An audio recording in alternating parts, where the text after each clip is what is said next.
You just realized your business needed to hire someone yesterday. How can you find amazing candidates fast? Easy. Just use Indeed.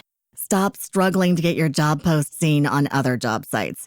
With Indeed sponsored jobs, your post jumps to the top of the page for your relevant candidates, so you can reach the people you want faster. According to Indeed data, sponsored jobs posted directly on Indeed have 45% more applications than non-sponsored jobs.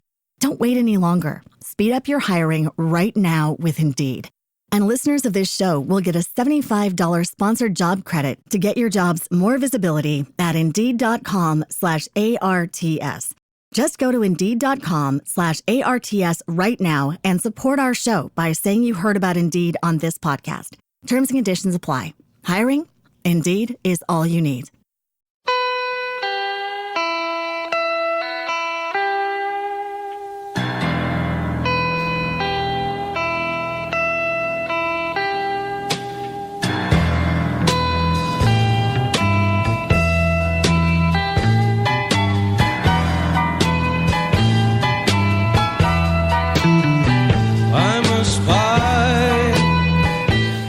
El espionaje es una actividad que se remonta prácticamente a la noche de los tiempos. De hecho, desde que ha habido estructuras de poder, ha habido gente dedicada a apropiarse de material secreto o confidencial de otras estructuras de poder.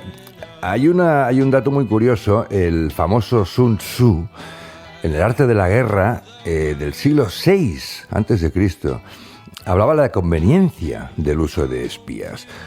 Y el espía, sea hombre o sea mujer, ha sido muy mimado por la ficción, desde que James Fenimore Cooper publicara en 1821 su novela El espía, que inauguró el género moderno. Y ahí están dando guerra, desde James Bond a Anacleto, agente secreto, pasando por Jason Bourne, Napoleón Solo o Milady de Winter. Lo que no es frecuente es que un espía se haya pasado al bando de los escritores y haya creado personajes que aún hoy nos siguen fascinando. Hoy hablamos de Frederick Forsyth, el padre de uno de los grandes asesinos de la literatura del siglo XX, Chacal.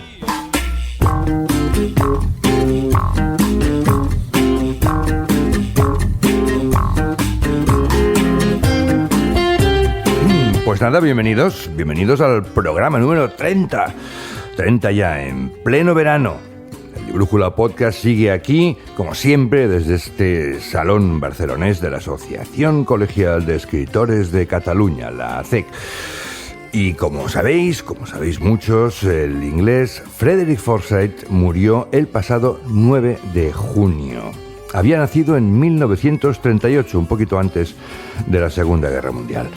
Muchas veces había declarado que el mundo es un lugar muy peligroso, lleno de depredadores, y tal vez por eso sus novelas, que son absolutamente adictivas, están llenas de gente realmente chunga. Ahora lo veremos.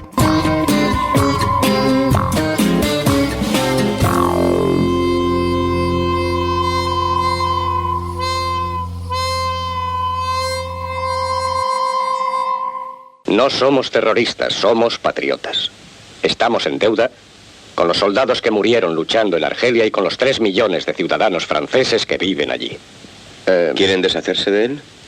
Hablando como profesional, ¿cree usted que es posible? Es posible. La cuestión es llevarlo a cabo. Y hablando como profesional, eso es algo muy importante. Pero en principio opina que se puede hacer. Sí, con tiempo suficiente y bien planeado. Aunque sería mucho más difícil que en otros casos. ¿Por qué más difícil? Porque De Gaulle tiene el mejor servicio de seguridad del mundo. Sus informes son de primera clase. ¿Lo hará usted? Sí. ¿Cuánto?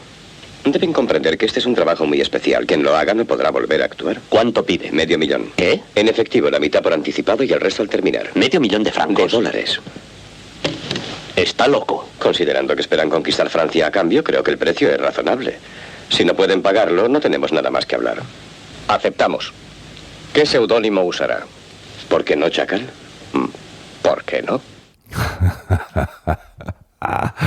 ¿Qué tal, Tony?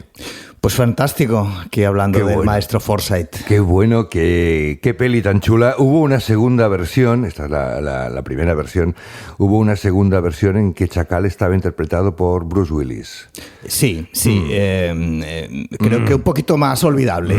Sí. Pero esta es formidable. Sí, esta está muy bien. Eso que en este diálogo me doy cuenta ahora que respecto a la novela, en la novela Chacal les achaca a los de la OAS decir, oiga, y es difícil matar a De Gaulle, entre otras cosas, porque ustedes han sido unos chapuceros y han fallado 3 veces seguidas y ahora está alerta De Gaulle. Claro.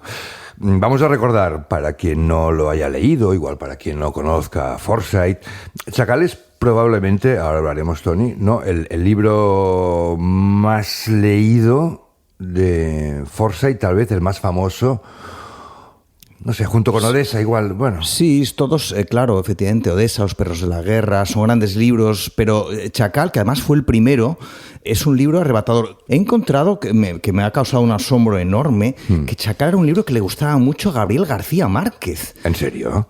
Gabriel García Márquez dijo en una entrevista: Chacal sería una de las mejores novelas del siglo si Forsyth se hubiera atrevido a asesinar al general de Gaulle. Bueno, si Tarantino salvó a Sharon Tate en Eras una vez en Hollywood, Forsyth podía haber también cambiado la historia y matado a de Gaulle. En aquella época no creo que... Bueno, para Forsyth era muy importante la realidad. Forsyth viene del periodismo, claro. Con todas las trifulcas que tuvo cuando él fue reportero en África, especialmente en la guerra de Biafra, y cuando trabajó para la BBC y sufrió algunas acusaciones de que fabulaba un poquito más de la cuenta para lo que un periodista se requería en la época. Y finalmente, pues decidió directamente pasarse a la novela y hacer su trabajo, que es un trabajo de muchísima documentación, de muchísima realidad y esas gotas de ficción. Hay que decir a los oyentes que no lo hayan leído, particularmente Chacal, pero también el resto de libros de Forsyth, que ahora comentaremos, ¿no?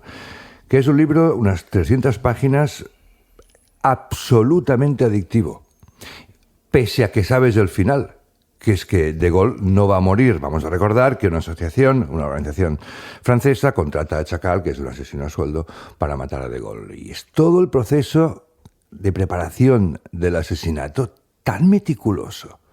Es que se ve cómo monta el fusil ese con balas dum-dum, ¿no? De explosivas. Sí, realmente, tenía un conocimiento tremendo, ¿no? Frederick Forsyth en eso era absolutamente minucioso y sabía contarlo muy bien. Yo creo que ahora el thriller ha cambiado. El thriller ahora es como más rápido, más veloz, tiene como más prisa, ¿no? por llevarnos al meollo de los acontecimientos, mientras que Frederick Forsyth dedica mucho tiempo a la preparación, ¿no? Es un poco a los preparativos del amor, ¿no? Es decir, el sexo ya llegará, ¿no? Pero de momento os voy a erotizar. A ver, es una novela, y son unas novelas en general las de Forsyth, de profundidad psicológica, digamos, poca, ¿no? ¿O qué? ¿O cómo lo ves? Bueno, vamos a ver, es verdad que los malos son malos y los buenos son buenos, pero también hay algo ahí, es decir, Chacal, que es el malo, es el asesino, es el criminal, que no tiene empatía, que sucede en muchos episodios a lo largo de la preparación que demuestran que él va a cumplir su misión, pase lo que pase. Sin embargo, consigue que nos fascine. Sí, la fascinación del malvado, ¿no? Bueno, porque es un malvado, por otro lado, muy metódico, muy eficiente, muy inteligente, con un montón de soluciones para todo, lo está persiguiendo toda la policía francesa y él se les escapa, ¿no? Y con un punto de sentido del humor. También. Ojo con eso. También, sí. Y eso no es fácil dotar a un personaje tan chungo. Tiene un punto de cinismo. Bueno, porque es un inglés entre franceses. Yo creo que hay Frederick Forsyth, que era inglés, coloca, digamos, a su compatriota en medio de todos esos franceses estirados, hablando de la patrie y así. Y y al final llega un asesino y dice, oiga, a mí no me hablen de patria, a mí háblenme de dinero. Claro. Ahora hablaremos dentro de unos minutos, porque has dicho una cosa que me parece muy interesante. A mí el personaje de Chacal, debo decirlo, me fascina, como a ti, como a tantísimas otras personas, ¿no? Vamos a contar con una psicóloga, nuestra psicóloga de cabecera. Quiero saber qué es Chacal. Porque claro, la maldad y la bondad no son términos científicos, son términos filosóficos, hablamos de la moralidad, pero una psicóloga o una psiquiatra podría detectar a un chacal haciéndole un escáner, por ejemplo. Si eso es posible y Minority Report es posible, yo me echo a temblar. Porque te meterían. A mí yo estaría ya purgando ya cadena perpetua. Y a Vicens ya ni te cuento.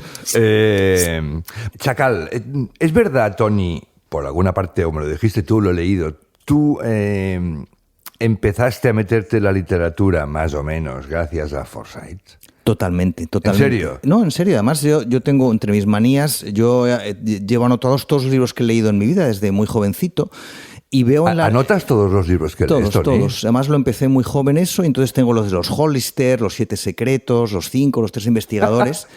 Y en el año 79, cuando un momento, no sigas un momento.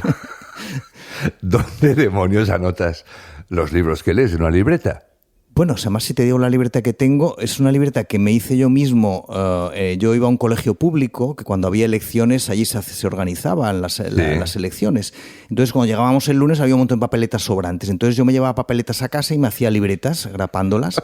Entonces, mi libreta son unas papeletas. Además, es un partido que habrá desaparecido muchos años, el PIPA, Partido Independiente Pro Política Austera. Sí, quedaron pobres, nadie había votarles, y sobraron todas. Y yo me llevé las papeletas, que las tengo en casa, y me hice libretas, y entonces ahí es donde tengo anotados, sí, los libros. ¿Quieres que diga lo que pienso ahora mismo? Por eso digo que no me haga la psicóloga el escáner, porque rápidamente acabaré, con una camisa de fuerza. Y en los primeros puestos, claro, de esas papeletas, digamos, está Forsyth. Claro, en el año 79, cuando yo termino, digamos, mi periplo de los 5, Enid Blyton, los Hollister, la primera, digamos, novela adulta que yo leo es Odessa.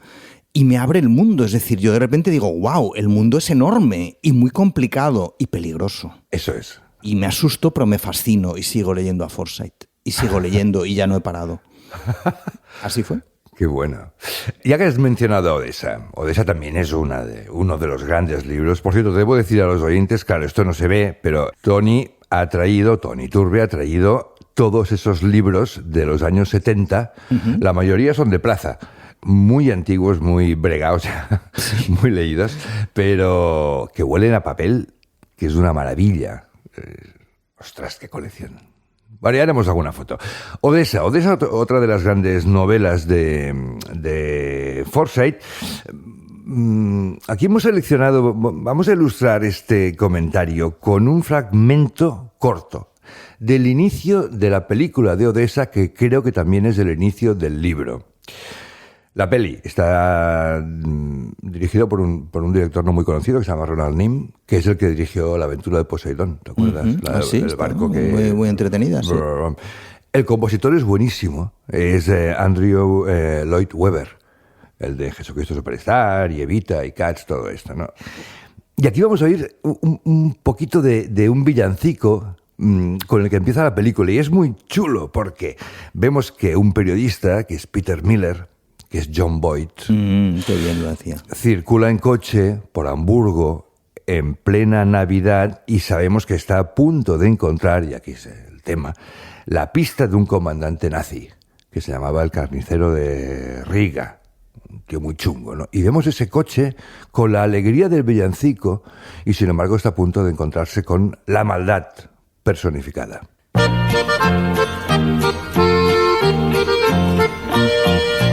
Watch me now, here I go, all I need's a little snow. Starts me off, sets the theme, helps me dream my Christmas dream. Every year I dream it, hoping things will change. An end to the crying, the shouting, the dying. Imagínate el coche avanzando por Hamburgo y empieza una historia que es, a mí me pareció escalofriante más que Chacal. Escalofriante más que Chacal. Bueno, claro, porque nos pone en contacto con algo que sucedió. Todo lo que cuenta Forsyth está muy anclado en la realidad. Cómo muchos nazis escaparon después de la Segunda Guerra Mundial gracias a una trama organizada, esta trama, bueno, que él llama Odessa, que los conseguís sacar no solo del país, sino sacarlos de Europa, darles una nueva identidad falsa y, escamotearlos a la justicia, ¿no? Entonces, efectivamente, arranca ese villancico inquietante en que todo se irá deslizando hacia ese sórdido mundo, ¿no?, de Odessa. Hacia el infierno. Es que entramos en el infierno con un villancico. Sí, además es que el arranque del libro está muy bien, porque es lo que decíamos, que Forsyth no tiene prisa en arrancar los libros. El protagonista está regresando de ver a su madre, es un periodista, es un freelance ya en aquella época. Forsyth se adelantó a muchas cosas, ¿no? El mundo de los freelance, que necesita una exclusiva como sea. Y cuando va retornando en esa ciudad alemana fría de invierno, escucha una ambulancia y la sigue, ¿no? Por oficio. Bueno, una ambulancia quizá me conduzca a algo o quizá no. Y le conduce a ese superviviente del Holocausto que se ha suicidado y en cuyos diarios se encuentra la pista de ese carnicero nazi que ha conseguido huir de la justicia. A ver si me corriges, Tony. Forsyth tiene una escritura muy, muy ágil. Muy ágil, tremendamente. Eso también lo hace adictiva, ¿no? Pero en este sentido parece norteamericano. No parece inglés. ¿O me corriges? No, es verdad que él en ese sentido sí que tiene ese pragmatismo o narrativo, en el sentido de que, bueno, pues hay mucha documentación, hay muchas fechas, hay muchos datos, no se dedica mucho a la psicología de los personajes. Ni a las metáforas, Tony, ni a las metáforas. No es un tipo, digamos, de literatura ensoñadora, ¿no? Sí. Y entonces se ha hablado mucho del pragmatismo de Frederick Forsyth, pero yo quiero romper también una lanza en su favor, ¿no? Porque es verdad que las novelas están construidas, digamos, con un andamiaje de hierro, con estructuras muy pensadas y todo es muy milimétrico, pero también se cuela siempre ese gramo de locura, ¿no? El propio Chacal, que antes hablamos de él, vamos a ver, es ese asesino perfecto, impecable, frío, calculador. Pero hay un momento en el que él, cuando llega a Francia, va a un hotel y ve a una señora que está cenando en la mesa de al lado y se siente atraído por ella y metido en el fregado en que está, que tiene que preparar el asesinato de Gaulle. Bueno, pues se acaba liando con esta señora, ¿no? También es humano, ¿no? Aunque después la pobre señora acabará bastante mal porque se le ocurre hurgar en su maleta y descubrir el fusil y la señora acabará bastante mal. Pero bueno... Pero además la asesina con una frialdad pasmosa y acaba de hacer el amor con ella. Sí. No. Igual que mi abuelo mataba a los conejos, con un golpe en la nuca. Un bonito ejemplo acabas de poner. Sí. ¿Dirías que Forsyth, ese trío, ese terceto de Green, Le Carré, Forsyth, dirías que es el más pragmático escribiendo? Bueno, ¿O no? Le Carré, desde luego, no tanto. Sus personajes sí que son como mucho más ambiguos. Sí. No está tan claro cuál es la frontera entre el bien y el mal. De hecho, Frederick Forsyth en una entrevista decía que John Le Carré le parecía un tanto deprimente, ¿no? Porque no creía en la amistad, no creía en los buenos. Él decía que él sí que creía en el bien, en el mal, y que eso de John Le Carré que le causaba un poco de depresión. Está bien. Vamos a recordar también un apunte biográfico. Forsyth era inglés, efectivamente, ya lo hemos dicho. Él ejerció de periodista muchos años y también ejerció de colaborador del MI16. Sí, es un episodio que obviamente nunca está muy claro, como ningún buen espía dice yo soy espía, ¿no? Claro. Pero efectivamente sí que parece, todo apunta que tuvo, en esa época en la que él estuvo de reportero en varias guerras en África, pues al gobierno británico también le colaboró pasando información delicada. El MI16, yo conocí la existencia del MI16 gracias a James Bond. Pues sí. No tenía ni idea de que era el MI16. Pero bueno, James Bond, por ejemplo, es otra forma, digamos, como más extravagante, ¿no? De contarnos el mundo de los espías, ¿no? Pues ese espía con sus cócteles y con sus trajes.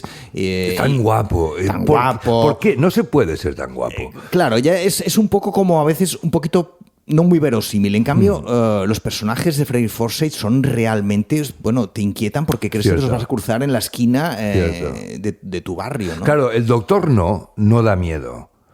Chacal da miedo. Sí, Sí, porque la gracia. bueno, de hecho, se habla muchas veces que Chacal es un personaje inspirado en Carlos, un terrorista internacional, Sí. pero realmente la historia es justo al revés. Cuando la policía detiene a Carlos, le encuentran en su mochila un ejemplar de Chacal. No.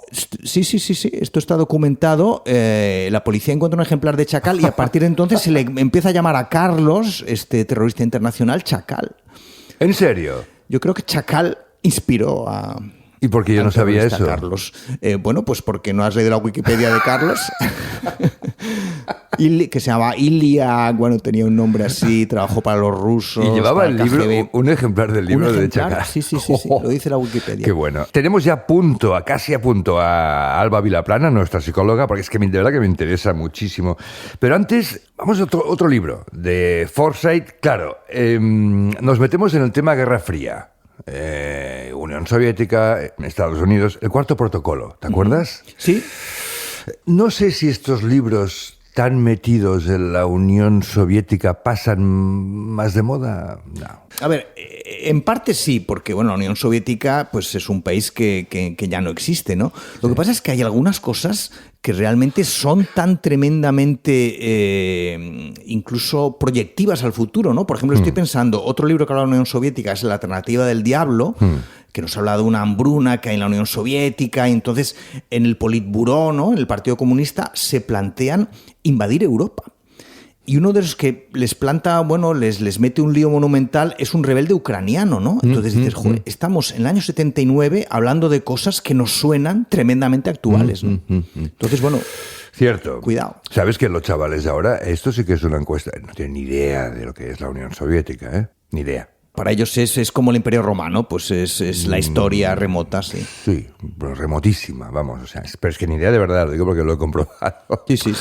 El Cuarto Protocolo, vamos a escuchar un fragmento de la peli también, porque de hecho es que la mayoría de novelas de Forsyth se han hecho pelis, porque son tan ágiles, tan chulas y tal. Bueno, en el Cuarto Protocolo tenemos a Michael Caine, que es una interpretación Fantástico, Michael. tan re buena, hace de oficial del MI16, que está persiguiendo a un oficial soviético que va a meter un bombazo espectacular. No sé si no recuerdo si en Nueva York, en Washington o en Londres, no recuerdo, pero es igual, le envían. Creo que es en Nueva York, da igual. Este teniente soviético, un tipo hierático, está interpretado por Pierce Brosnan, que lo hace muy bien, muy jovencito, pero lo hace muy bien, ¿no? Vamos a escuchar un momentito de esa película. Mayor Valery Alexeyevich Petrovsky. Es usted un hombre afortunado, Mayor Petrovsky. Ha sido elegido para una misión de suprema importancia. Si tiene éxito, cuando vuelva recibirá honores y ascensos que nunca pudo imaginar. Como jefe de la KGB voy a darle una orden directa. Solo estará bajo mi autoridad y solo obedecerá mis órdenes. No las consultará con su comandante ni con el jefe del Departamento de Ilegalidad. Ni revelará a nadie los detalles de esta misión que le voy a encomendar. El mayor Pavlov se encargará de su entrenamiento y en el caso de que tenga alguna pregunta que hacer, diríjase a él. Me han dicho que es usted la estrella del Departamento de Ilegalidad. Necesitará serlo. Vaya bozarrón. Pero fíjate, ahora estábamos hablando... Bueno, no consigue, ¿eh? De hecho, Michael Caine logra. Pero es todo un entramado de recuerdo, porque he revisto la película. Todo un follón de espías y de traidores y de... Nada es sencillo en las novelas de Forsyth. Complicadísimo, ¿eh? Y gente buena que al final resulta ser mala y dobles, evidentemente, dobles. Gentes dobles. Sí. Claro. ¡Wow! Y pobre Michael Caine ahí intentando capear. Es que el mundo es complejo, ¿no? Es una de las cosas que nos hace ver Forsyth muy bien, ¿no? El mundo es muy complejo. Sí. Mira, te he cogido uno de tus libros, que es Los perros de la guerra, y lo que decíamos del estilo de Forsyth, dice así, empieza así el libro, ¿eh? Aquella noche, sobre la selvática pista de aterrizaje, no lucían las estrellas ni lucía la luna. Solo la oscuridad del África Occidental envolvía a los grupos desparramados como una cálida y húmeda capa de terciopelo. Pues oye, ni tan mal. No, claro, exacto. Oye, que ese frío Forsyth que siempre se le dice calculador, no tanto. Bueno, que, a ver, Forsyth Yo sigo leyendo, ¿eh? Forsyth fue piloto de avión, cuidado, eso es un dato interesantísimo. Tenemos por ahí unos cuantos escritores pilotos que tienen mucha mano. Roald Dahl fue piloto, James Salter, Saint-Exupéry. Bueno, hay cierta poética en los pilotos, ¿no? Por muy prácticos que quieran ser. Yo recomiendo, por cierto, ya que estamos recomendando libros de Forsyth, tiene un libro de cuentos, que tú también lo has traído aquí, pero que es muy bueno. Yo me recuerdo a mí mismo, con 15 años, leyéndolo y diciendo, ¡hala, qué bien!, ¿no? Que es El Guía. Sí. El Guía, que habla de... el cuento El Guía, concretamente, habla de un piloto, de un aviador, ¿no? Y está muy bien narrado. Y vas al cielo con él, ¿eh? Sí. Yo creo que Forsyth, es que vamos a ver, yo sigo diciendo que Forsyth, por debajo de esa documentación perfecta, esa trama trepidante, hay ese gramo de locura. Fíjate que en su biografía hay un dato que pasa por ahí un poco medio desapercibido, que es que él vino a la Universidad de Granada a estudiar, pero en realidad, indagando un poco, resulta que no quería exactamente venir a Granada. Donde quería ir es a Málaga, porque estaba tan fascinado con Hemingway que quería aprender tauromaquia.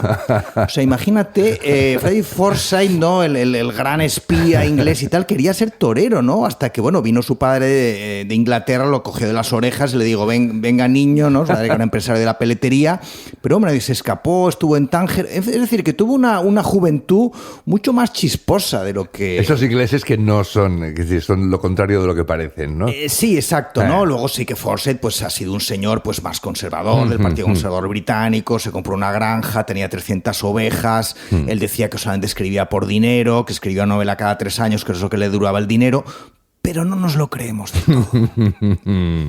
Qué bueno.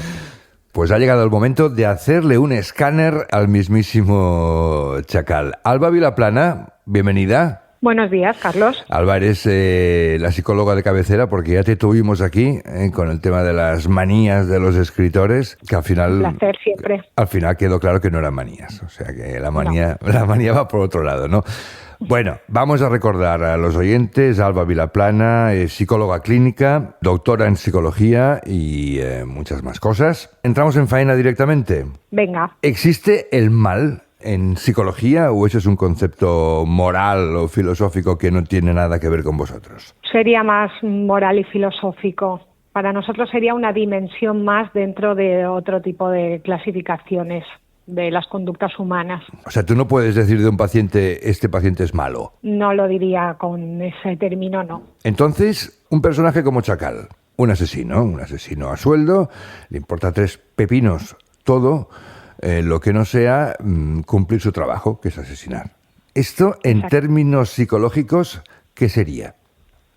Esto sería un trastorno de personalidad para nosotros, que no es un trastorno mental como tal, sino una estructura de personalidad que le impulsa a hacer este tipo de conductas. Un trastorno de personalidad. Sí. ¿Qué tiene que ver eso con la psicopatía? Pues que sería una conducta antisocial. Sería como el clúster, decimos nosotros, como la categoría de clasificación, que es una persona que tiende a tener conductas antisociales, que pueden ser delincuencia o no, porque a veces no cursan con delincuencia, pero hay una falta de empatía, hay una instrumentalización de las conductas. Y se supone que él mata simplemente por dinero o por estatus, o hay psicópatas que matan por impulsividad. Hay como una clasificación amplia de psicópatas también. O sea, la psicopatía es un tipo de trastorno de personalidad. Exacto. Ajá. Y Chacal sería, por tanto, un psicópata de libro. Sería un psicópata, sí. Bueno, sería un psicópata de cuello alto, decimos, como de alto funcionamiento instrumental. Ajá. Porque hay psicópatas que actúan más por un móvil más pasional o más sexual, como a lo mejor el protagonista de American Psycho, o un narcisismo más fuerte que tiene un componente de sadismo muy alto, como Aníbal Lecter, por ejemplo. Pero en el caso de Chacal, él no es sádico, es mucho más disciplinado, mucho más audaz, tiene mucho control emocional. Entonces sería otro tipo de psicopatía dentro de la clasificación. 2 preguntas muy interesantes. Sí. Una, ¿se puede curar la psicopatía? ¿Yo podría curar a Chacal si le ingreso en fin, una clínica? Bueno, esa es la gran pregunta. Sí tenemos una historia de que los tratamientos suelen fracasar en general. Sí que podemos tratar aspectos de la conducta del psicópata, pero cambiar toda una personalidad es difícil. En cualquier trastorno de personalidad podemos mejorar mucho la calidad de vida o la adaptación a la sociedad, que sería lo que en este caso nos interesaría a nivel social, ¿no? Ya, es lo que comentamos hace un momento con Tony, que en un momento de la novela, Chacal se lía con una señora, la señora descubre el fusil que está preparando Chacal para matar a De Gaulle y Chacal mata a la señora. Pero sin pestañear, además con una frialdad pasmosa, o sea, es que le da igual. Normalmente aparece como una configuración cerebral que hace que no tenga un juicio moral o una empatía. Toda la sociedad y todo el entorno actúan en beneficio de su conducta. Va a utilizar todo para conseguir su objetivo final. Otra de las preguntas clave, Alba. ¿Se puede detectar en un escáner a un psicópata? Es decir, ¿tiene el cerebro diferente a una persona que no sea psicópata? Pues se ha visto que sí, que hay como muestras en un escáner, sobre todo funcional, una resonancia magnética funcional, en el que el control de las emociones, que sería la amígdala por excelencia, está hipoactivada. Eso implica que sienten menos emoción que una persona más normativa, por decirlo así, y que además también está hipoactivada partes de la corteza prefrontal, que sería nuestro control ejecutivo, que nos permite medir las consecuencias de nuestros actos. El que nos da un poco de información de si hago esto, pues me llevará a la cárcel, o el otro se enfadará, o le hago daño. En esta configuración cerebral es prototípica de los psicópatas, pero es difícil pasar un escáner y diagnosticar. Siempre se diagnostica con la clínica, con entrevista y con observar los actos. Vale, pero si entonces yo, por ejemplo, hago un escáner a Tony Iturbe y veo que el lóbulo prefrontal efectivamente es tal y las amígdalas no sé cuánto, puedo sospechar que estoy ante un psicópata. Sospechar. Podríamos decir que tendería a, pero este es el eterno dilema. El ambiente nos influye muchísimo y no todo es una configuración genética o cerebral o estructural, al revés.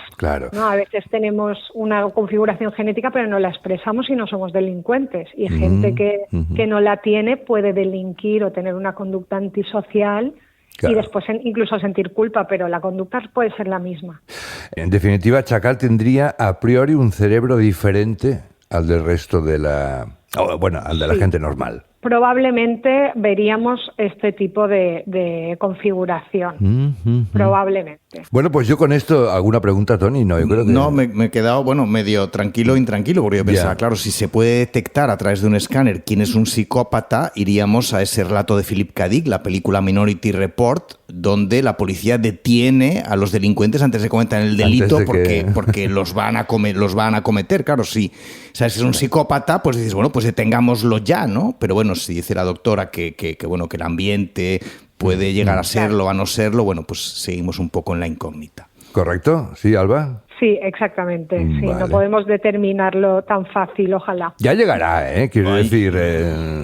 A mí me da un poco de repelús, porque claro, imagínate que me pasan el escáner y dicen, bueno, este tío directamente a Cambrians, ¿no? Porque claro, vaya cerebrito. Yo que ti no me haría el escáner, Tony. No, hay cosas que es mejor, sí. Hay cosas mejor no saberlas. No, hay cosas que es mejor no saberlas. Sí. Alba, qué bien, que cuánto sabes. Bueno, estamos en ello. Estamos en ello, ¿no? Que muchísimas gracias y muy interesante, de verdad. Saludos. Hasta otra.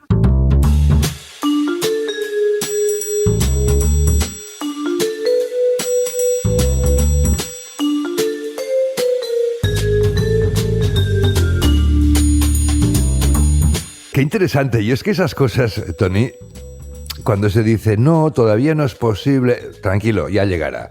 Es decir, será posible. Será posible.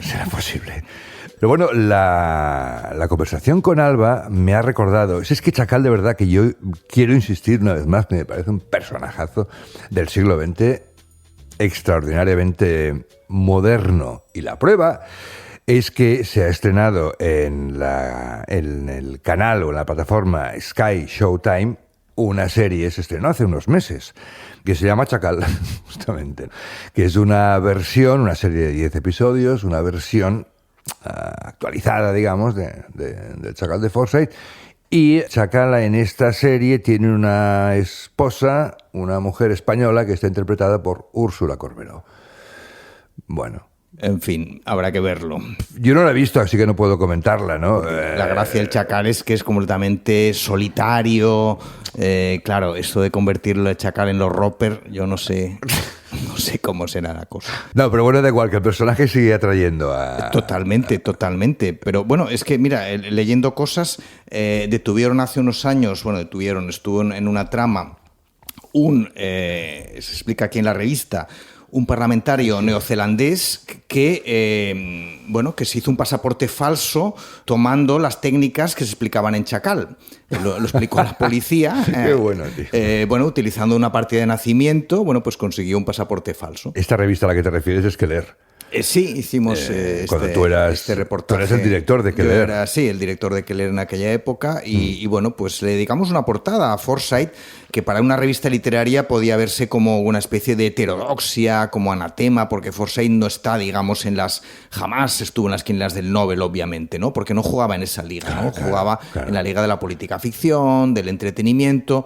Pero bueno, como antes comentábamos, ha sido un gran impulsor de lectores, jóvenes, se ha adelantado a muchas cosas que han venido después en el mundo de la alta política, de los entresijos, del espionaje, y creo que es un autor valioso. Y del thriller, quiero decir, si ahora mismo el thriller, llámalas como quieras, me da igual, la novela de enigma o de suspense, me da igual el título, ¿no? Ahora mismo es uno de los géneros de moda. No solo Forsyth, también Le Carré, desde luego Graham Greene, lo que decíamos, y algunos otros más. Gracias a ellos, en fin, hemos llegado a donde estamos. Sí, en aquella época, por ejemplo, Dominique Lapierre y Larry Collins. Tom Clancy, perdón. También. Me acabo de acordar. Tom Clancy menos demasiado militarista para mi gusto, pero bueno, sí, eso de que Tom Clancy tuviera en el jardín de su casa un tanque que le regaló su mujer un cumpleaños, pues bueno, me deja un poco chocado. Pero en fin, otro día hablaremos de los... ¿Te da envidia? No mucho. Bueno, yo de pequeño tenía tanques de plástico, pero todo el mundo ha tenido un pasado. Y eso que decías tú de... Dominique Lapierre y Larry Collins. Eso es. Sí, también, claro, firmaron grandes bestsellers en aquellos años 70, 80. ¿Cómo se llamaba aquello? Art de París, puede ser. Art de París, por ejemplo. Efectivamente, sí. O Jerusalén. Sí. Forsyth lleva más de 100 millones de libros vendidos. Así que sus sucesores pueden estar más que tranquilos. No sé si estaba casado él, no me imagino, ¿no? Sí. Con hijos y... Sí, no sé muy bien sus herederos, cómo iba el tema de herederos. Pero en la campiña inglesa... Sé que tenía 300 ovejas, pero no sé cómo estaba de hijos. No, me imagino un cottage de esos, ¿no? Sí, era el típico señor conservador, inglés, tranquilo, sí. Dicen que los que le han conocido que era muy serio, flemático... Total. Muy caballeroso, muy... Sí, muy educado, una persona, educado. En la distancia corta con un trato exquisito. Pues oye, yo creo que hemos recomendado muchas cosas, hemos hablado de Chacal, insisto, hay que leer a Chacal, de verdad. No sabía lo de García Márquez, me ha encantado. Oye, eso dice mucho, ¿no? Me ha encantado. Y la idea esa, claro, si hubiera matado a De Gaulle, hubiera molado más, ya.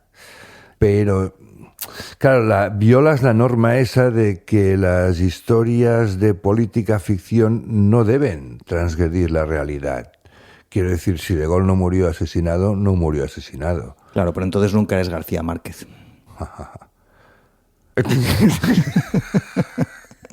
Efectivamente. Así es la vida, no se puede tener todo. Pues como siempre, habrá una relación de todos los libros de los que hemos hablado. Forsyth ha sido un gustazo hablar de él, se sigue leyendo todavía. Ha sido un gusto oler los libros antiguos que has traído. Cada uno con sus vicios muy respetables. Huelen a papel viejo, que es que huele que alimenta. Huelen a árbol. Huelen a árbol, efectivamente. Una cosilla. Para acabar, antes de acabar, Los perros de la guerra. Es que de este no hemos hablado. Los perros de la guerra, que también es un librazo. No estás de acuerdo. Esto sí, totalmente, me encantó Los Perros de la Guerra. Además también habla de cosas que han venido después, Blackwater, todo el mundo de los mercenarios. Sí, eso es.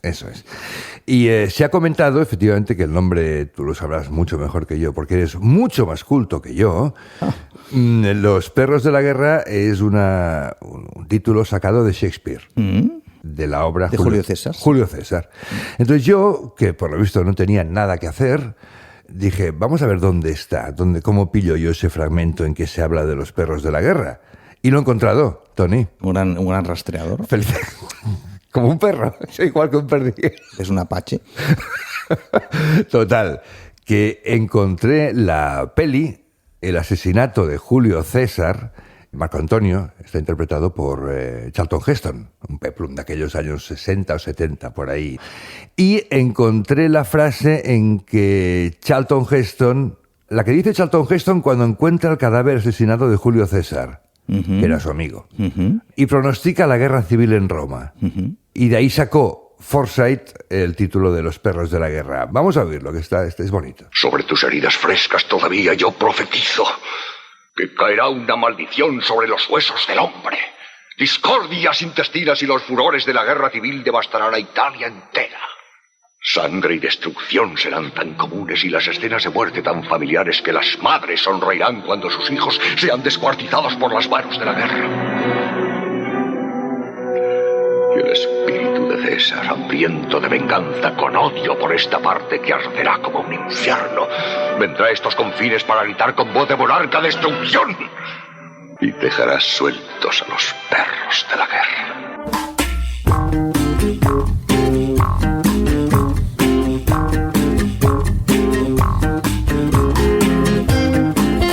Qué emoción, qué intensidad de Los Perros de la Guerra. Pasa que tengo un problema, Tony, que es que cuando oigo la voz de este doblador, yo enseguida veo a Charlton Heston en el planeta de los simios, y rodeado de chimpancés y con la Estatua de la Libertad. Pues claro. Completamente quebrada en mitad de la playa, en ese mundo que desaparece, eso es. ¿no? ¡Yo os maldigo! El mundo está maldito, pero seguimos aquí remando. Muy bien, pues hasta aquí el capítulo de hoy. Recordamos Vicente Armero, Susana Picos, los amigos de la Asociación Colegial de Escritores de Cataluña, Carlos Luria, que soy yo, y avisamos de dos cosas, muy rápidamente. El próximo programa hablaremos del Conde de Montecristo, nada menos. ¿Por qué? Porque preguntamos por redes a los oyentes ¿cuál era el libro de tu vida? Y, oh sorpresa, resultó que la inmensa mayoría decían El Conde de Montecristo. Gran libro. Nos quedamos ya, pero... espectacular. No sé, me pareció. Y a Susana y a mí nos pareció muy buena idea dedicar un programa al Conde de Montecristo, que por otro lado es un personaje formidable, ¿no? Y también en este programa vamos a recordar en un montaje de 4 minutos que aquí metemos la pata tanto como respiramos.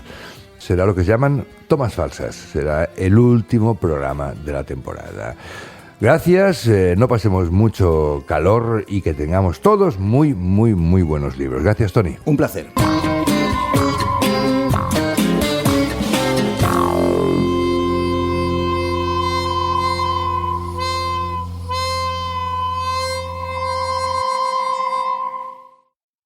You just realized your business needed to hire someone yesterday. How can you find amazing candidates fast? Easy. Just use Indeed. Stop struggling to get your job post seen on other job sites. With Indeed sponsored jobs, your post jumps to the top of the page for your relevant candidates, so you can reach the people you want faster. According to Indeed data, sponsored jobs posted directly on Indeed have 45% more applications than non-sponsored jobs. Don't wait any longer. Speed up your hiring right now with Indeed. And listeners of this show will get a $75 sponsored job credit to get your jobs more visibility at Indeed.com/ARTS. Just go to Indeed.com/ARTS right now and support our show by saying you heard about Indeed on this podcast. Terms and conditions apply. Hiring? Indeed is all you need.